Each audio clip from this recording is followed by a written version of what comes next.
Hello, everybody, and today we are playing Little Songbirds, Or pipe mats. or pipe mats. And this is the reason we have the cover, or the box, down there is because that is the box. This is half of an egg. It's like, if our powers combined. That's how we acquired this one. It was in this like promotional packaging, which is like this egg, which is very cool. I'd been interested in this one for a little while. I didn't know a ton about it. I just knew that it was said to be a decent game by some pretty good designers. And I thought it might be a nice little card game, but I'd been holding off buying it. And when I saw it in this sort of like promotional packaging or the special packaging, I was like, okay, well, I really want that. I want it. Yeah. So we knew we had wanted the game for a while, and seeing it in this kind of packaging was just like sealed the deal. So we bought it, and we've still never played it. We got it until now. Yeah, we got it almost a year ago.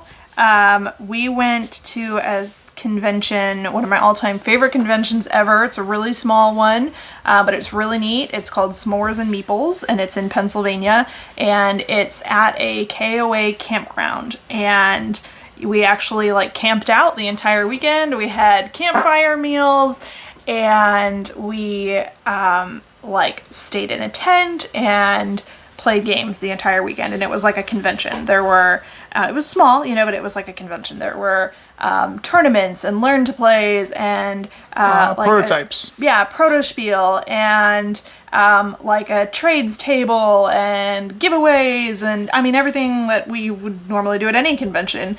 But it was nice. Really, really cool. To me, it was like the ultimate. More of a chance to kind of hang out with people and get to kind of know who you were at a convention with. Yeah, there were only probably like 100 people there, maybe a little more, maybe a little less.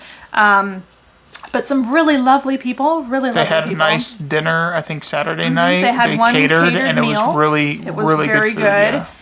And then the rest of the time we made like campfire meals and stuff like that. S'mores, hot dogs and stuff like that. And so I really like to camp, and I love fall. Fall is my favorite season. So it's a beautiful time to camp. Pennsylvania is gorgeous. Plus there was a gaming convention. So it was like the ultimate culmination of a vacation experience for me. I really, really enjoyed it. And while we were there, we were told about sort of a word-of-mouth board game store. And of course, we had to check it out. Come on, it's word of mouth. It was like a speakeasy for board games. How could you not? Cool. It was a very cool experience. And this was one of the things that we purchased at that store. It's a very, very cool experience, and this is kind of a neat souvenir to have from that trip. I was so looking forward to going again this year. It was supposed to be next month, and it's been canceled because of COVID. And it was really, really disappointing to me. Probably one of the most disappointing cancellations of the year for me, just because I have so thoroughly enjoyed this convention in the past.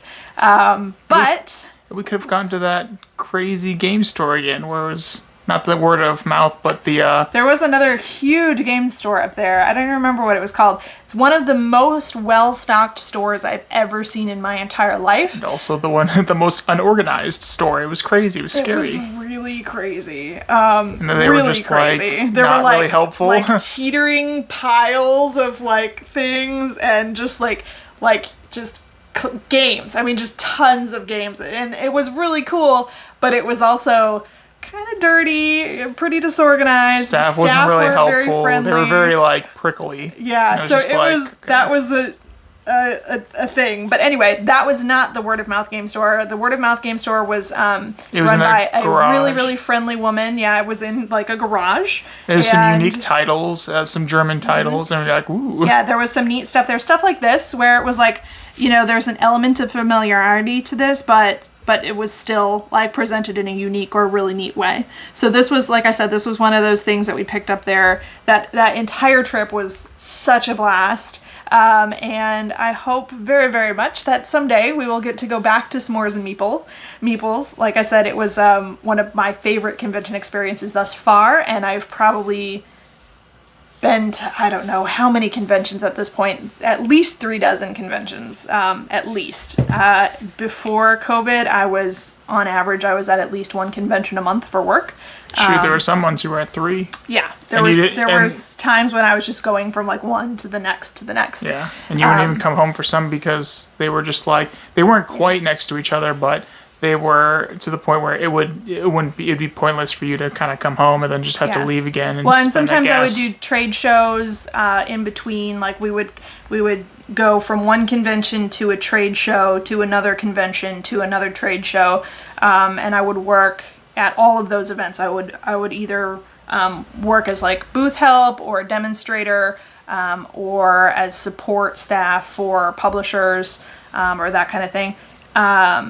So yeah, lots of traveling during the before times, and this is still one of the coolest convention experiences that I've ever had personally. So this is Little Songbirds. Yeah, sorry for the little trail. It's a little trail, but it's okay. You know, this is a vlog of board games and board game things. So this is just our highlighted, game that we're vlogging right now.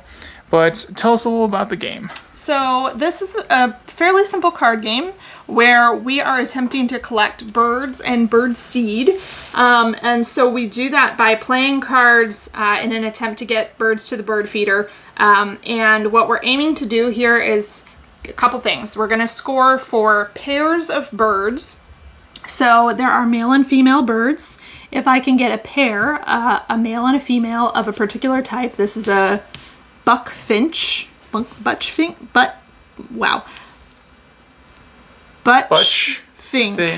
I think is what it's called. I'm not entirely sure. But you have like the male symbol and then right. Yeah, so then you'll have like the female symbol. Like there's sparrow. I can say the word sparrow.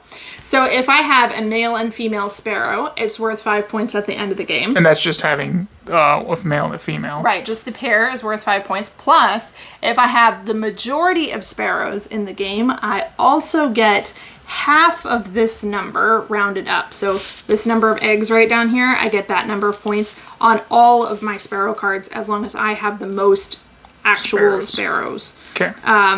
And then I also get points for having seed. And the seeds are just worth a variable number of points depending on which seed card that you get.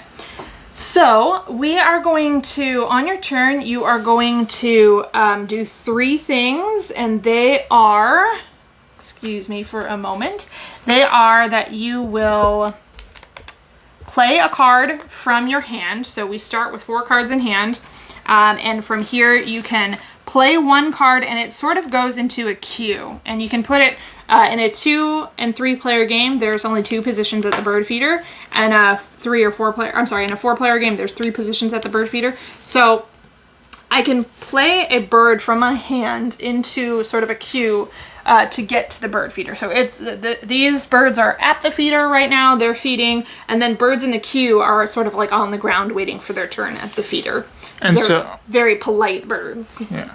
And so when you play a card and if it has a greater number than the bird that is there, you will So actually what happens is when you play a bird card, it goes into this queue down here, and if the collective total of all of the birds in the queue is more than the bird at the feeder, then the bird at the feeder is sort of like pushed off the feeder. Into your your collection. Right, into your collection. So that's how you get the birds into your collection. And then the first bird in the queue shifts up to be the new bird at the feeder.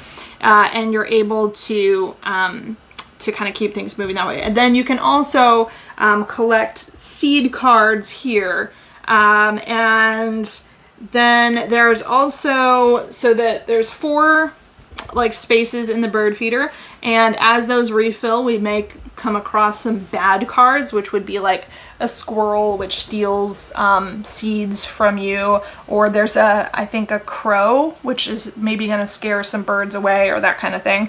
So the whole point is that you play these cards trying to get these bird cards into your collection. And like I said, you get points if you're able to get a pair of male and female of the same species, or if you have the most birds of a species, or if you have a lot of seeds. And the game ends when we run out of cards in this deck right here. We'll have an equal number of turns, and then the game is over. We add up all our points. Whoever has the most points wins.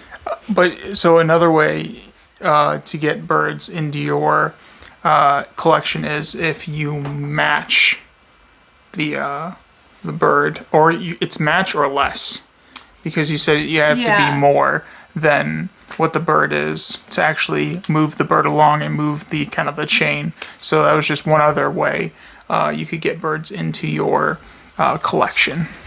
Yeah, it's a little tiny bit confusing to me. I think it's actually pretty simple, and once we get playing, it won't. It's just, anytime you're reading the rules, it's kind of like, Well, and these are written fairly well, but there's a lot of like, if this happens, then this is what happens. But if this other thing happens, then something totally different happens. So I think we're just going to play it, and I'm sure that within a few turns we'll pick it up pretty easily, and we'll see who wins. Yeah.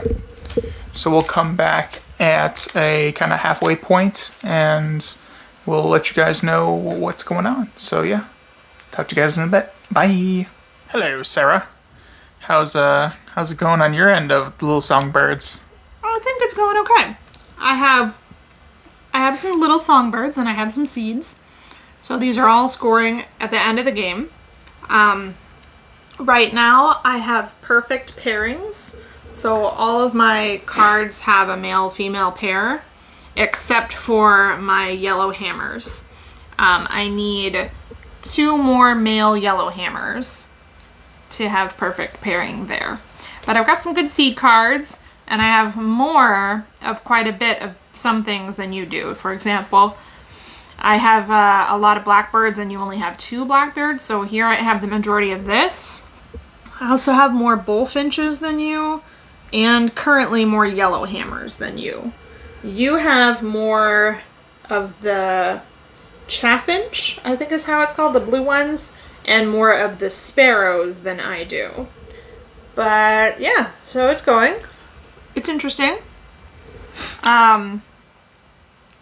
You had a comment. So this game is by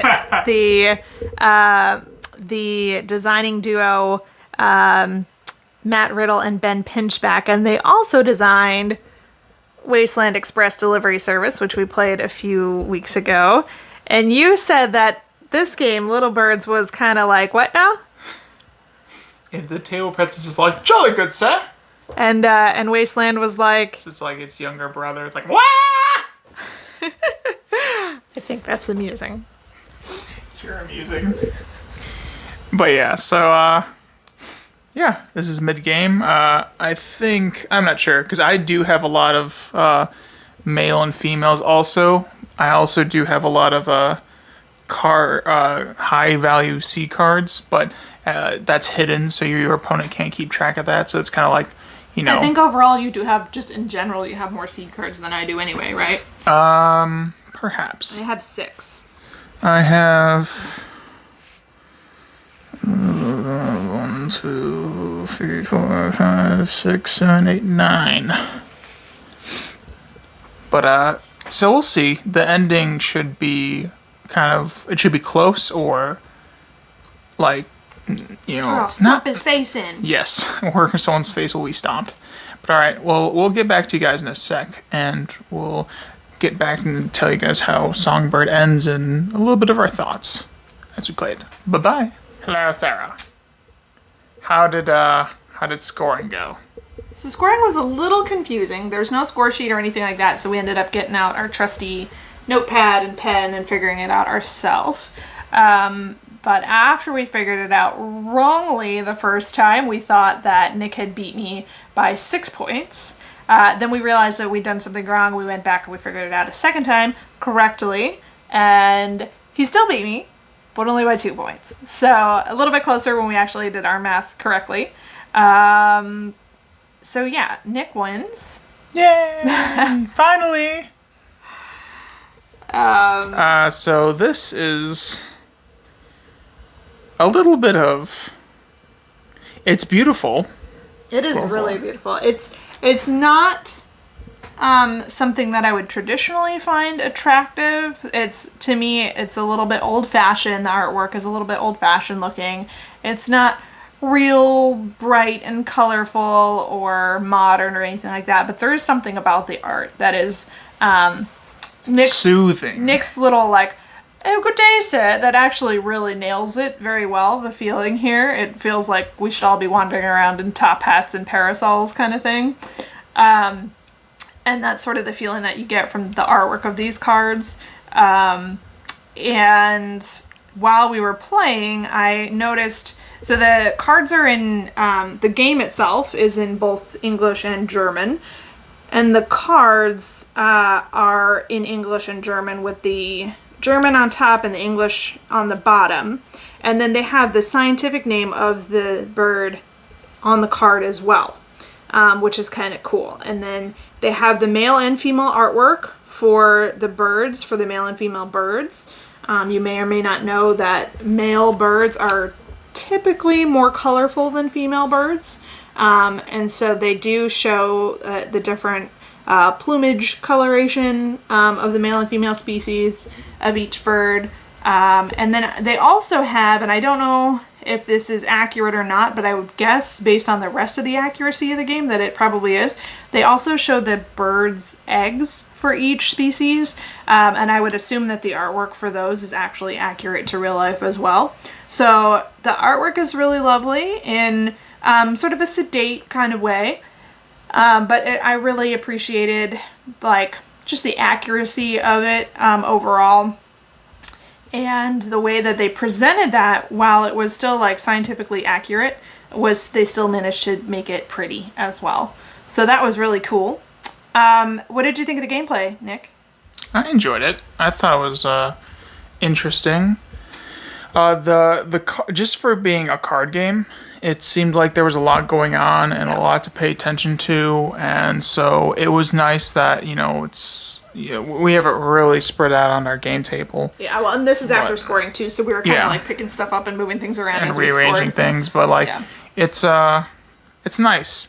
It was. I got nervous just because of the packaging a little bit. I know it's kind of silly, but I felt like it was more of a gimmick with the egg. Honestly, that's part of the reason that I was willing to pick it up, even in spite of the gimmicky packaging, was because I knew that even before it had been placed in this sort of packaging, it was a well-received game. Yeah. So I figured even with the gimmicky packaging, we were probably getting like a decent little game.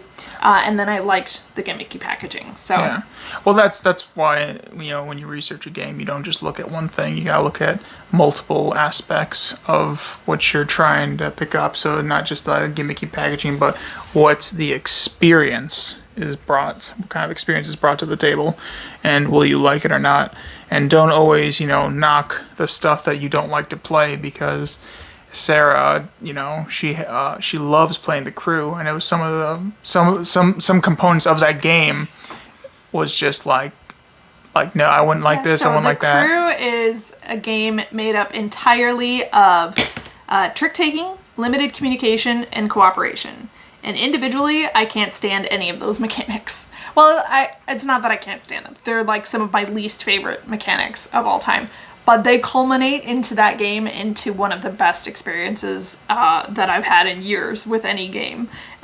So I really, really enjoy The Crew, despite it being made up of a bunch of things that I don't typically enjoy. Yeah, so this was Little Songbirds.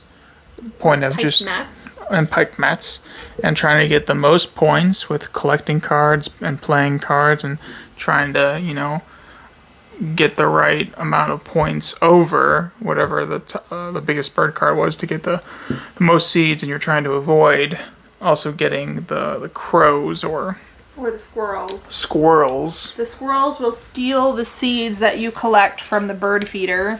You collect these seeds throughout the game, and if you have to take a squirrel, they'll take 2 of your seed cards. And if you have to take a crow, they will scare away one of your birds from your largest flock of birds. And I was thinking, as we started to play the game, I was like, initially, these are fairly easy to avoid. But there are moments when there's not much you can do. You have to take one of them. I think that was kind of the ending difference. I think you might have won if you didn't take that squirrel. I may have actually, because we were only 2 points apart. Yeah. And I ended up on my last turn, I did something which I had to take a squirrel card. And or you chose to take, because you didn't have to take it, because there was the only a way. other thing I could have done was I could have taken a crow card instead. So I had to choose between a crow or a squirrel. So I could have lost one bird, or I could have lost 2 seed cards. And I chose to take the squirrel, which made me give up 2 seed cards instead of sacrificing a bird. And I should have given up the bird, because I had... You had a bunch of... I had one pink card. Blackbirds. And in order, Nick had like 3 or 4 pink cards, so he already had majority of the pinks. So I wasn't going to score majority on this one. And then it didn't have a mate, so it also wasn't going to score me the 5 points. So if I would have kind of known a little bit better what I was doing, I would have given up this card instead. And then I would have gotten to keep my seed cards. And I think that would have given me 3 more points. And so I think I'd have beaten him by 1. Well, that's Monday night quarterbacking right there. So, just in future games. But it's kind of cool to see the little like micro moves that you can see after you've played the game, and that what you could have done better or what to pay attention to next time. So, and that's the kind of the gloriousness of games. You can play them and play them again and play them again and develop new strategies or figure out strategies that work or not work.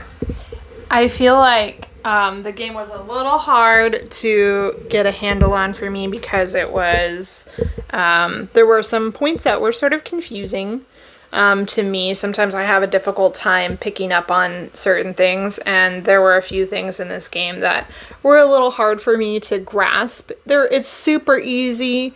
And it was easy to play and stuff like that. But there were a lot of rules questions and a lot of hey, what about this? Oh, wait, did you not do that?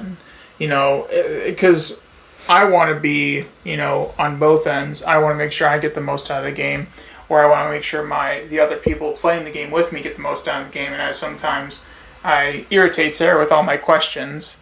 Well, sometimes, but you're the one learning the rules. Sometimes so it's just really, because it's not necessarily that I get irritated with Nick. Sometimes it's that I get irritated that we can't just sit down and play and kind of already know how everything goes. And it's just because I just want to get into the game. So sometimes I do get a little frustrated, but it's never really directed at Nick. Sometimes it's just you want to play the game. Yeah, I just want to play. And sometimes it's frustrating to me that a seemingly simple thing doesn't settle in. So I feel like it's ABC. I want to just be like, oh, the answer to your question is ABC. But because I don't have it locked down in my mind as well as I would like, then I have to go back and Well, you still do pretty good with she just read the rules, taught me, and then not as much as, I would think I would have to go back to in the rule book. You handle it pretty well because before COVID you were doing this all the time with a bunch of different people, and then also articulating it in such a way for a bunch of different people and a bunch of different learning styles and how people absorb the information. So you have that very experience. Well, thank you. Teaching people. I do think, like I said, though, sometimes I have a difficulty grasping certain concepts and just sort of keeping them in my mind. Some concepts, for whatever reason, just sort of fall right out of the back of my head as soon as I know them. And this game, there were a few parts of this game like that for me. That no matter how simple it was, no matter how many turn after turn after turn I did the same thing, I'd still have to check the rules, or I'd still have to, make sure that I was doing it correctly. It's really pretty simple, but for me, for whatever reason, there were just a few things that just didn't quite click with me after the first game. But I think if we played more frequently, it would probably settle in just fine. And then I would beat you for sure, Nick. Hey now. Probably. All right. Well, this was Little Songbirds. And hope you guys enjoyed this. And we will see you next time for our next board game vlog. Bye.